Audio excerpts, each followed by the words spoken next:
দেশ জুড়ে বঙ্গবন্ধুর অপ্রয়োজনীয় ভাস্কর্য মুরাল সরকারি অর্থ অপচয় এবং তছরূপের মাধ্যমে হাজার কোটি টাকা ব্যয়ে নির্মাণের অভিযোগের প্রেক্ষিতে এই কমিশন কর্তৃক এই বিষয়ে অনুসন্ধানের সিদ্ধান্ত গৃহীত হয়েছে।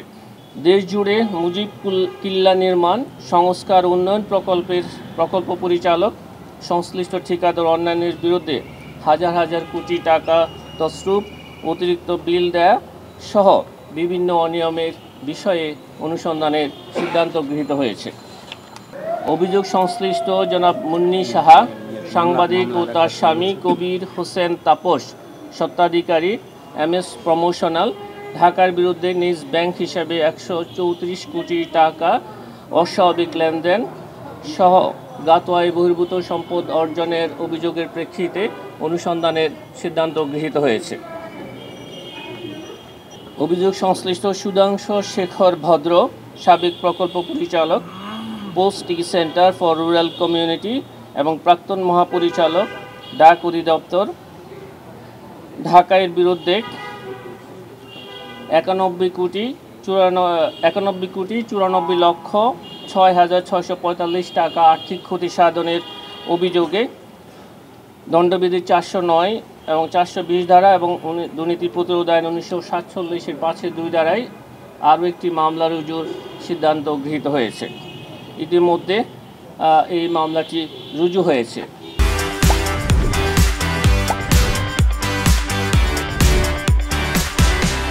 অভিযোগ সংশ্লিষ্ট জনাব মাসুদ বিশ্বাস, সাবেক প্রধান কর্মকর্তা, Bangladesh financial unit, Bangladesh bank প্রধান কার্যালয়, ঢাকা কর্তৃক 1,87,72,622 টাকা গাতোয়ায় বহির্ভূত সম্পদ অর্জনপূর্বক ভোগ দখলে রাখার অপরাধে তার বিরুদ্ধে দুর্নীতি দমন কমিশন আইন 2004-এর 27(1) ধারা এবং দুর্নীতি প্রতিরোধ আইন 1947-এর 5-2 ধারায় একটি মামলা রুজুর সিদ্ধান্ত গৃহীত হয়েছে।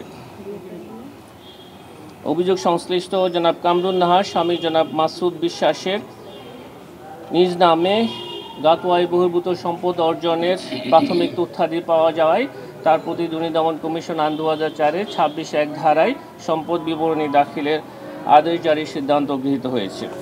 মামলা রুজু হলে আমার মনে হয় আপনারা যারা এখানে আছেন সবাই কম বেশি জানেন যে মামলা রুজু হলে পরবর্তী কার্যক্রমটা হচ্ছে তদন্তকারী কর্মকর্তা নিয়োগ, এবং তদন্তকারী কর্মকর্তা নিয়োগের পরেই তদন্তকারী কর্মকর্তা অপরাধের দলিলিক প্রমাণাদি সহ প্রাসঙ্গিক যা যা দরকার হয় সব রেকর্ডপত্রাদি সংগ্রহ করবেন। আর যেগুলো সিদ্ধান্ত নিয়েছে সেগুলো কী হবে? যেগুলো অনুসন্ধানের সিদ্ধান্ত নিয়েছে সেগুলো কী করবেন? অনুসন্ধানের সিদ্ধান্ত গৃহীত হলে যথারীতি অনুসন্ধান দল অভিযোগ প্রমাণের সহায়ক রেকর্ডপত্র সংগ্রহ করবেন এবং এই অভিযোগ প্রমাণের সহায়ক যারা রয়েছেন তাদেরকে জিজ্ঞাসাবাদ করবেন এবং অভিযোগ সংশ্লিষ্ট ব্যক্তি যারা থাকবেন, সন্দিগ্ধ ব্যক্তি যারা থাকবেন তাদের সকলকে জিজ্ঞাসাবাদ করবেন। অনেক ধন্যবাদ।